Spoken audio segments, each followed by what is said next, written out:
जो एमआईएम का कैंडिडेट यहाँ पर खड़ा है, ये पहले किसके साथ रहता था? पहले जिसके साथ रहता था उन्हीं यहाँ पर इधर भेज दिया। भारतीय जनता पार्टी के तरफ से पैसे ले लो, अशोकराव चौहान तरफ से पैसे लेके यहाँ पर खड़ा किए।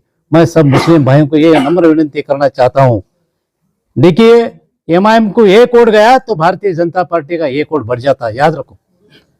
इधर 10 वोट गए एमआईएम को, 10 वोट भारतीय जनता पार्टी के बढ़ जाते। इधर 100 वोट एमआईएम के लिए तो 100 वोट भारतीय जनता पार्टी के बढ़ जाते। आज तक एमआईएम का यहाँ पर कोई कैंडिडेट खड़ा था? एमआईएम का कोई प्रेसिडेंट के लिए उम्मीदवार था? आज क्यों है? आज इसलिए खड़ा है कि जो नेता है यहाँ पर एमआईएम को टिकट वहां से दिला के, उनको पैसे दे के तो मुस्लिम समाज के वोटों का बंटवारा करने के लिए उनको खड़ा किया है। आज तक कोई एमआईएम का यहाँ पर आज तक कोई खड़ा नहीं हुआ। आज क्यों है बोल?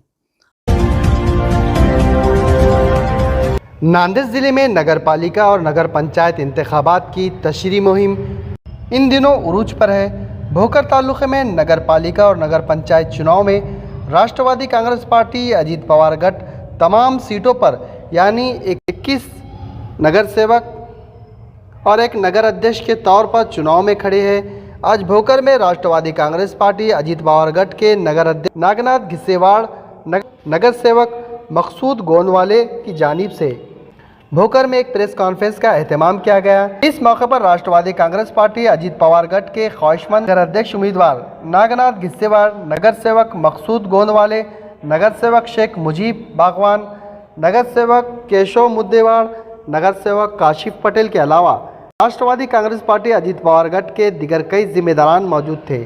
इस प्रेस कॉन्फ्रेंस में राष्ट्रवादी कांग्रेस पार्टी के जिम्मेदार ने सत्ताधारी पार्टियों को निशाना बनाते हुए क्या कहा, जानिए। गेली अनेक वर्षापासून भोकर नगरपालिकेची जी निवडणूक होत होती आणि आत्ताची जी निवडणूक होत आहे त्याच्यामध्ये जमीन आसमानचा फरक आहे। त्याचं कारण असं, या भोकर नगरपालिकेच्या निवडणुकीमध्ये पूर्वी जो फार मोठ्या प्रमाणात भ्रष्टाचाराच्या माध्यमातून या निवडणुका होत होत्या, परंतु आजच्या या प्रसंगी तमाम मतदार बंधूंना असं वाटायला लागलं की यावेळेस आम्हाला नक्कीच बदल करायचा आहे आणि भ्रष्टाचार करणाऱ्यावर या ठिकाणी मात करून राष्ट्रवादीचा झेंडा आमच्या या नगरपालिकेवर फडकायचा अशी या मतदारांची या ठिकाणी इच्छा झालेली आहे। मित्र, आम्ही सर्व भोकरवासियांनी अशोकराव चव्हाण यांच्यावर विश्वास टाकून आमची हे भोकरची नगरपालिकाच नव्हे तर पूर्ण आमच्या तालुक्याची पंचायत समिती असेल, जिल्हा परिषद असेल की मार्केट कमिटी असेल, हे पूर्ण त्यांच्या ताब्यामध्ये आम्ही देत होतो।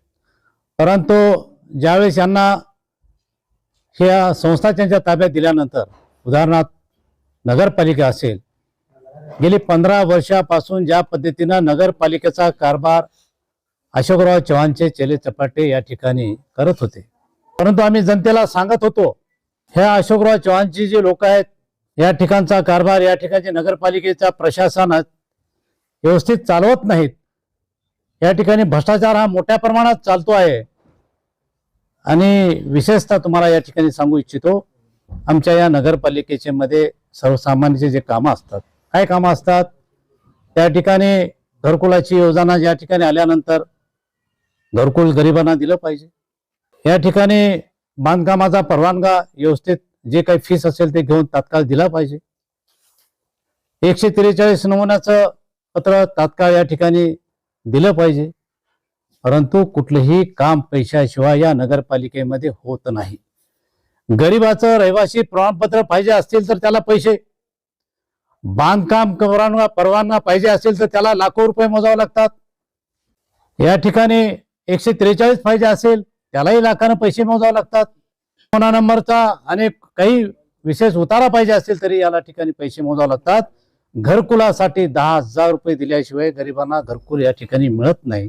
एवढंच नव्हे तर या नगरपालिकेच्या माध्यमातून मी सांगू इच्छितो, त्यांची जी बिल वसुली करत असतात, पाणीपट्टी असेल, करपट्टी असेल, हे डुप्लिकेट बिल वापरून त्या ठिकाणचा कर्मचारी सुद्धा 10-10 एकरचे मालक या ठिकाणी होऊन बसलेत। 5-5 कोटीची बिल्डिंग यांना झाली आणि या सर्वांना आशीर्वाद कोणाचा असेल तर अशोकराव चव्हाणचा आशीर्वाद आहे।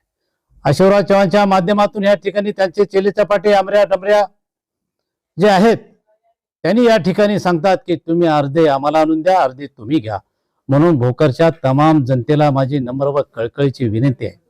या महाराष्ट्राचे उपमुख्यमंत्री अजितदादाजी पवार यांनी या महाराष्ट्रामध्ये आपल्या सर्वसामान्य गोरगरिबांना ज्या बहिणीच्या योजना या ठिकाणी आपल्यापर्यंत पोहोचलेल्या आहेत, लाडकी बहीण म्हणून या ठिकाणी पैसे या ठिकाणी कोणी देत असेल तर ते अजितदादा पवार या ठिकाणी देत आहेत. कारण त्यांच्याकडे अर्थ खाता आहे. म्हणून अजितदादांनी सांगितलं घिसेवाड आपले सर्व उमेदवार जे आहेत ते सक्षम उमेदवार उभा करून या भोकरच्या नगरपालिकेवर आपलं राज्य आणलं पाहिजे आणि इमानदारीनं येणारा आमचा कार्यकर्ता नगरसेवक तो इमानदार असला पाहिजे आणि त्यांच्या माध्यमातून या ठिकाणी प्रशासन हे व्यवस्थित चाललं पाहिजे. सर्वसामान्य मतदाराला या नगरपालिकेच्या माध्यमातून त्याला न्याय मिळाला पाहिजे. भ्रष्टाचार मुक्त नगरपालिका या ठिकाणी झाली पाहिजे. म्हणून आम्हाला ही नगरपालिका भ्रष्टाचार मुक्त करायची. सर, आप किन मुद्दों को लेकर यहाँ पर इलेक्शन लड़े और ऐसा बोला जाता है कि अशोकराव चौहान का गढ़ है, तो क्या ये गढ़ को ढा पाएंगे? बरोबर है, आप जो बोल रहे हो सो सही बात है. देखिए अशोकराव चौहान जो है पैसे के बिना राजकारण अशोकराव चौहान का है नहीं. पैसे के ऊपर राजकारण है. अशोकराव चौहान पैसे नहीं देना, पैसे बांटना नहीं, वोटरों को पैसे देना नहीं. अशोकराव चौहान के पूरे कार्यकर्ताओं का उनका जो मेंबर्स यहाँ पर खड़े सबका डिपॉजिट जब्त हो जाता. खाली पैसे का एक मेरे ख्याल से इसके पहले का नगर पालिका का इलेक्शन, मैं आपको एक बात बताता हूँ. वार्ड नंबर 7 यहाँ पर जो इलेक्शन हुआ, मेरी मिसेज खड़ी थी. मेरे मिसेज के अपोज में मेरी सगी चचेरे बहन, उनको उन्होंने खड़ा किया. वो गवर्नमेंट सर्वेंट थी, 1.5 लाख उसको पगार था. मेरे अपोज में खड़ा करके 1 करोड़ को कितना पैसा बांटा अशोकराव चौहान साहब ने? 1 करोड़ को 25,000 रुपए का भाव था. हम सर्वसामान्य गरीब लोग है, कार्यकर्ता है, सामान्य कार्यकर्ता है, लेकिन पब्लिक के लिए हम ईमानदारी से काम करते. पब्लिक ने उस टाइम बिना पैसे के हमको चुन के दी. 20-25 हजार पैसों को नहीं देखे, लेकिन यहाँ का कार्यकर्ता सच्चा होना, अच्छा होना, काम करने वाला होना, इसलिए आज का हमारा जो टीम है एक अच्छी सक्षम टीम है. भाजपा को हर कोई वार्ड में उम्मीदवार नहीं मिला. 10 में है, 6 में, ये वार्ड में उम्मीदवार नहीं. हर एक उम्मीदवार उनका चले जाने वाला है. उनको भारतीय जनता पार्टी को वार्ड नंबर 10, वार्ड नंबर 6 यहाँ पर कोई उम्मीदवार नहीं. इसलिए ये पार्टी अभी हमारे यहाँ से तो दूर जाने वाली है. यहाँ राष्ट्रवादी पार्टी का उम्मीदवार चुन के आने वाला है. दूसरी बात रही जो यहाँ पर सब मेरे मुस्लिम भाइयों को ये कहना चाहता हूँ, जो एमआईएम का कैंडिडेट यहाँ पर खड़ा है, ये पहले किसके साथ रहता था? पहले जिसके साथ रहता था उन्हीं यहाँ पर इधर भेज दिया. भारतीय जनता पार्टी के तरफ से पैसे ले लो, अशोकराव चौहान तरफ से पैसे लेके यहाँ पर खड़ा किए. मैं सब मुस्लिम भाइयों को ये नम्र विनती करना चाहता हूँ. देखिए एमआईएम को 1 वोट गया तो भारतीय जनता पार्टी का 1 वोट बढ़ जाता. याद रखो, इधर 10 वोट गए एमआईएम को, 10 वोट भारतीय जनता पार्टी के बढ़ जाते. इधर 100 वोट एमआईएम के लिए तो 100 वोट भारतीय जनता पार्टी के बढ़ जाते. एक ही वोट अपना खराब नहीं करते हुए राष्ट्रवादी पार्टी अजितदादा पवार की ही पार्टी है, सक्षम पार्टी है. अजित पवार साहब जो बोले वही चलते हैं, जैसा बोले वैसा चले. मराठी में मन है, वैसे ही हमारे अजितदादा पवार साहब यहाँ पर जो अभी आने वाले हैं, उन्होंने कहे कि घिसेवाड़ यहाँ पर जो बड़े बड़े काम हुए, भ्रष्टाचार यहाँ पर हुआ, अशोकराव चौहान ने, तुमको बोलता हूँ मैं, यहाँ पर एक अभी तालाब है बड़ा, तालाब में एक वहां पर सुशोभीकरण के नाम पे 28 करोड़ रुपए यहाँ पर आए हुए. 28 करोड़ में से खाली 10-12 करोड़ का काम हुआ, बाकी सब भ्रष्टाचार. अभी तक यहाँ पे विकास नहीं हुआ और आप जो है तो अब विकास की बात करके वोट मांग रहे हैं. बिल्कुल बिल्कुल. किन मुद्दों पर मांग रहे हैं? मैं हम ये कहना चाहता हूँ लोगों को, हमारे वोटर्स को, हमारे भोकरवासियों को, हम ये जो आज तक जो अशोकराव चौहान के माध्यम से केवल निधि उपलब्ध करने के लिए हजारों कोटी यहाँ पर लाए बोलते हैं, लेकिन यहाँ पर कोई काम नहीं हुआ. कोई रोड का काम बरोबर नहीं, कोई रास्ते का काम बरोबर नहीं, नाली का काम बरोबर नहीं, कोई स्वच्छता यहाँ पर है नहीं है. ये सब हम यहाँ पर करने वाले हैं. भोकर वासियों को नम्र विनती करता हूँ.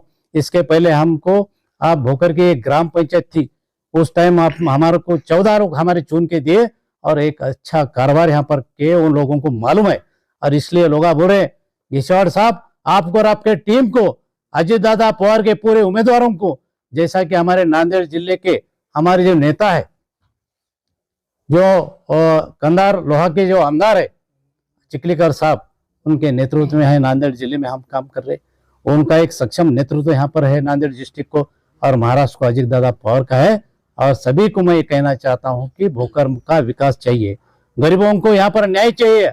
हर गरीबों को नगर पालिका में जो भी है सर्टिफिकेट, यहाँ पर जो भी कुछ काम है, जैसे कि बांधकाम परवाना है, जैसा कि यहाँ के निवास के रहने के लिए जो गरीबों को घर चाहिए वो हम मुफ्त में दे देंगे, कोई भ्रष्टाचार नहीं होगा, गरीबों को बराबर घरकुल मिलेंगे, ये हम यहाँ पर कहना चाहिए। सर, भोकर चुनाव में कांग्रेस एमआईएम भाजपा ताकत लगा दे, इसमें एनसीपी की सीटें निकलेंगे क्या? 100% निकलेंगे। जैसे कि मैं आपको बोलता हूँ, ये भाजपा के जो नेता है 15 सालों से नगर पालिका वी के हाथ में, आज तक एमआईएम का यहाँ पर कोई कैंडिडेट खड़ा था?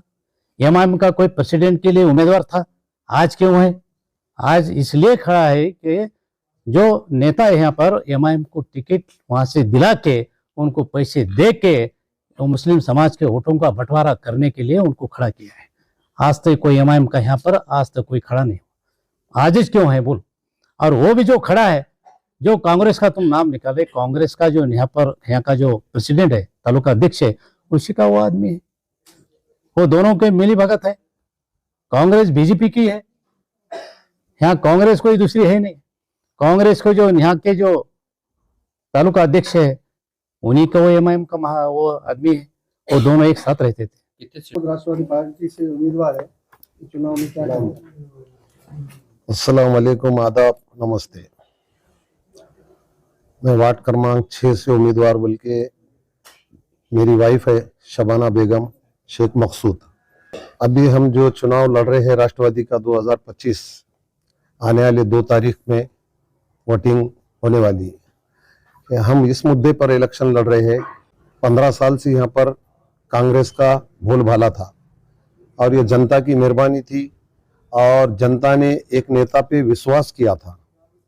2 मरतबा उनको यहाँ सर चुन कर देकर मुख्यमंत्री किए, खासदार बनाए, सारी चीजें जनता ने उन पे विश्वास डाल के काम किए थे। उनके विकास की गंगा बोलकर जब भी इलेक्शन में वोट मांगा जाता था तो वो विकास नजर नहीं आया।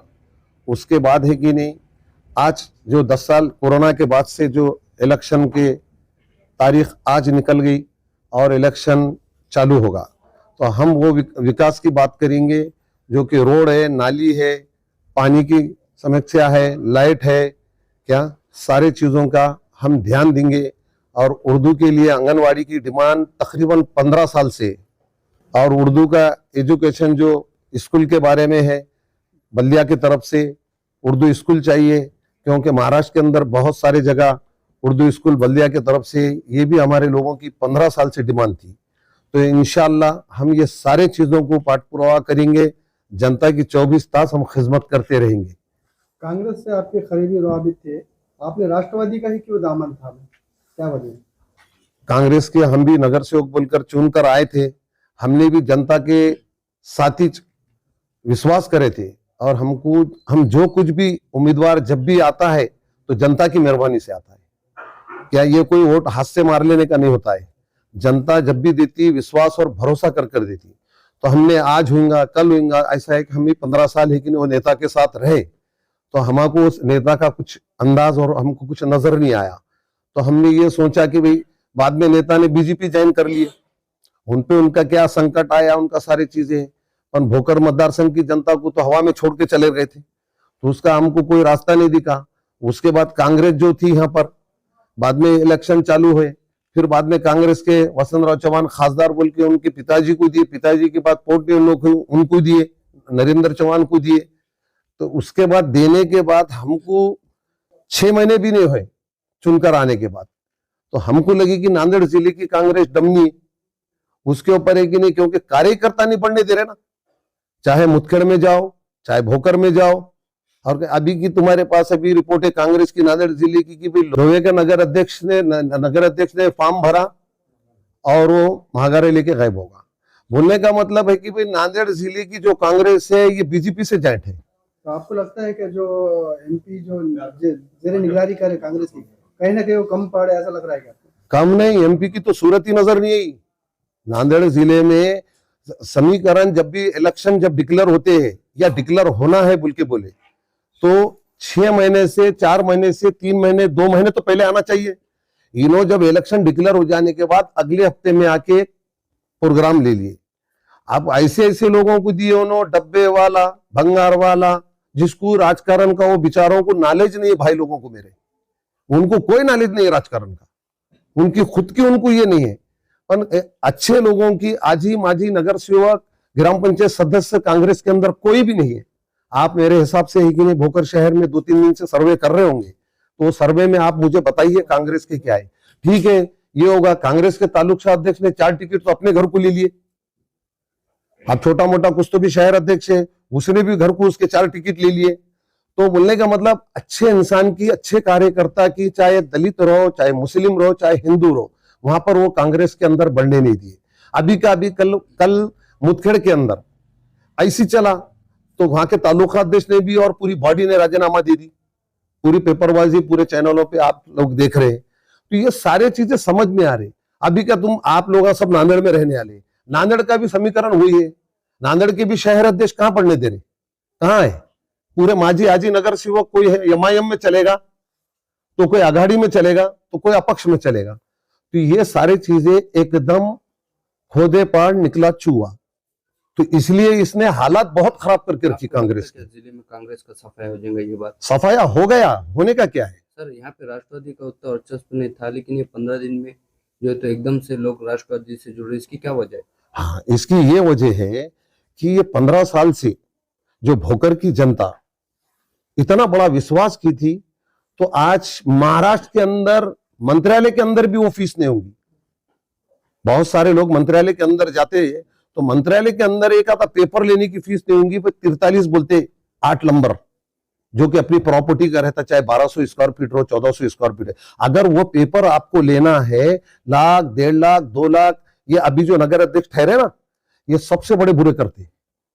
तो ये धंधा था। और उसके बाद सिर्फ अशोक चौहान के राज में कोई जनता को कोई फायदा नहीं हुआ। जनता का जो भ्रष्टाचार जनता के साथ किया गया, तो खाली कर्मचारी करोड़पति बने और जितने लोग उनके खरीद में थे, आओ चोरो बानो भारा, आधा तुम्हारा आधा हमारा, ये लोगों ने करे। तो इसीलिए हमने ये राष्ट्रवादी को किए। राष्ट्रवादी सत्ता में है। ऐसा आरोप लगता है कि विकास हुआ क्या? नहीं, बराबर है। उन्होंने जो बात बोले बड़े आदमी है, उनके बारे में ज्यादा तो बोलना मैं मुनासिब नहीं समझूंगा, क्योंकि जनता को तभी 2 तारीख को बता देंगी। उन्होंने एक विकास ये करे कि जहां चीज की जरूरत नहीं थी, अभी आप वो ब्रिज पे से आए होंगे, है ना, अभी तक तकरीबन है कि नहीं 5-25 वो ब्रिज बने, जब से 5-25 एक्सीडेंट हो गए, लोग मर गए, है ना। शहर के गौर गरीब जनता की जो प्रॉपर्टी थी, जो लोग है कि नहीं अपनी दुकानों में रोज मजदूरी करके अपना कारोबार करते थे, वहां एक होगा। उसके आगे आप देखिए बाईपास पे एक ब्रिज डाले, कोई लेना देना नहीं। ये 2 काम हो जाले, इसलिए ये 2 ब्रिज काम हो जाले।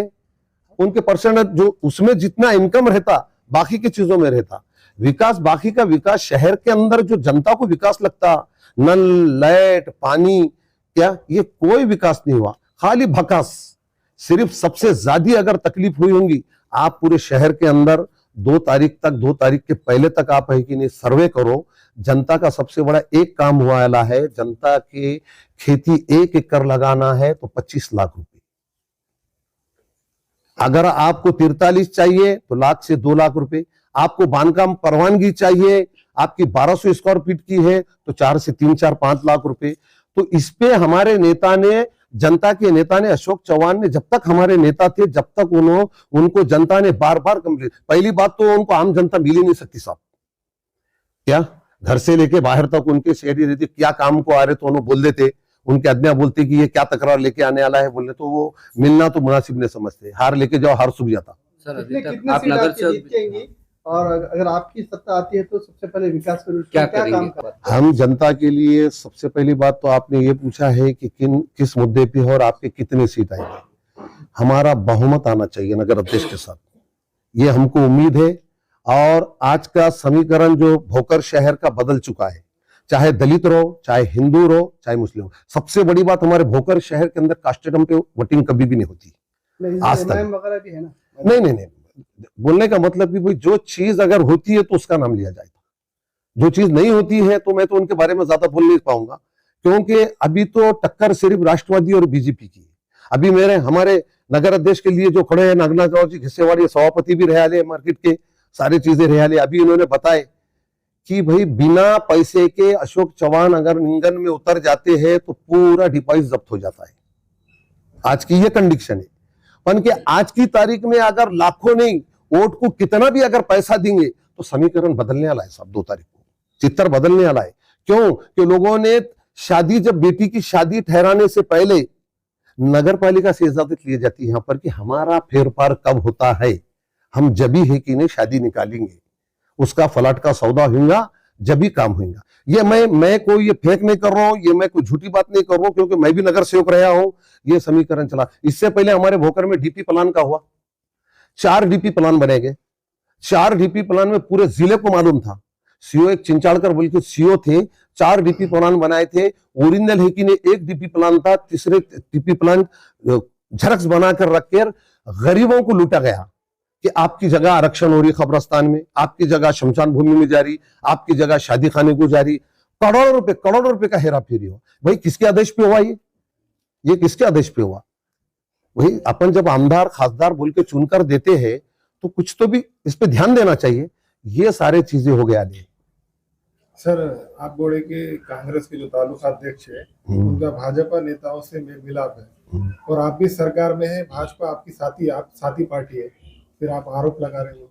हाँ, कांग्रेस के तालुका अध्यक्ष को इसलिए मैं आरोप लगा रहा हूँ, एक 3 महीने हो रहे लगभग, उनकी पेपरबाजी हो गई, उनके चरणों में जाके उन्होंने गिर चुके।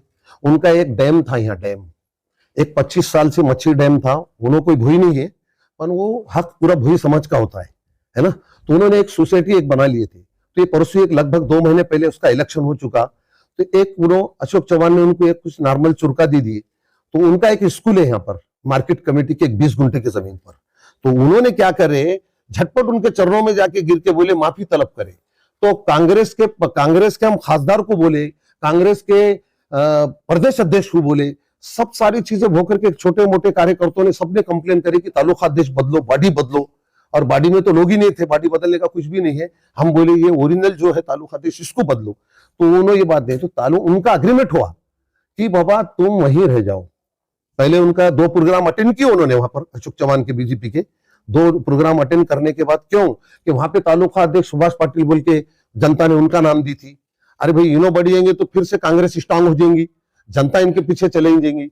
ऐसा उन्होंने सोचने के बात है कि नहीं, जिस अंदाज में कंडीशन में था तालुका अध्यक्ष वैसे ही रख दिए। ये आरोप नहीं है, ये जनता देख रही है, ये आप भी देख रहे हैं भाई। जबकि इलेक्शन, कांग्रेस एक नेशनल पार्टी है, नेशनल पार्टी बोले तो कार्यकर्ता कैसे जुड़ना चाहिए। राहुल जी की दुनिया की मेहनत चल रही, पर ये कुछ छोटे मोटे कार्यकर्ता यहाँ पर है कि नहीं, अपने अपने हिसाब से अपनी रोटी सेकने के लिए कुछ ना कुछ करके कांग्रेस को नांदेड़ जिले की 0 कर दी। आज ये 2025 की जो लड़ाई है, ये लड़ाई हमारी जो भ्रष्टाचार के खिलाफ है। यहाँ राष्ट्रवादी कांग्रेस पार्टी से जो हम पैनल दिए, हमारा एक ही मकसद है कि 15 साल के अंदर अशोक चौहान इनके नेतृत्व में जो नगर पालिका थी, यहाँ भोकर का विकास नहीं हुआ, सिर्फ भ्रष्टाचार हुआ। सभी भोकर वासियों को ये मालूम है। इसके पहले हम 2 बार नगर सेवक रह चुके हैं। तो आपके आशीर्वाद से नगर पालिका में जाने के बाद हमारा काम था भ्रष्टाचार को विरोध करना, तो हमने जरूर विरोध किया। यहाँ के नगर पालिका के सीओ, नगर पालिका के नगर अध्यक्ष और भ्रष्टाचारी कंत्राटदार, गुत्तेदार, इनको सबको हमने जेल में डाला है। और वो जेल में डालते हम भ्रष्टाचार के खिलाफ काम करते टाइम में हमारे ऊपर भी झूठे केस करके हमें दबाया गया है। मगर हम कहीं किसी से दबाव के नीचे आके काम नहीं करे। अभी भी हमारा भ्रष्टाचार के खिलाफ काम है। और अभी जो हमारा राष्ट्रवादी का पैनल है, तो हमारा सिर्फ एक ही मकसद है, भोकर का विकास करना और भ्रष्टाचार का विरोध करना। इसलिए हम राष्ट्रवादी से लड़ रहे। और हमारे ये चुनाव में जब बहुमत आएगा, हमारे नगर अध्यक्ष कैंडिडेट नागनाथ राव जी घिसेवाड़ साहब और पूरा पैनल चुन के आने के बाद हमारा सबसे पहले भोकर में एक काम रहेगा, यहाँ जहाँ चौक है, जहाँ महापुरुष के जगह है, वो सब हम पुतले बनाएंगे। और दूसरा जो हमारा विकास का मुद्दा रहेगा, भोकर में मुस्लिम भाइयों के लिए शमशान भूमि की अड़चन है, तो पहला दूसरा मुद्दा हमारा मुस्लिम भाइयों के लिए शमशान भूमि का करें। तीसरा मुद्दा जो है, आज भोकर शहर में हिंदू बांधव हो, जय भीम हो या मुस्लिम बांधव, किसी के लिए शादी खाना नहीं है, इसलिए हम सार्वजनिक बड़ा से बड़ा शादी खाना करने का सोचेंगे। और चौथा मुद्दा जो है, मुस्लिम भाइयों के लिए, हमारे बाल बच्चों के लिए उर्दू कॉलेज लाने का हम कोशिश करेंगे।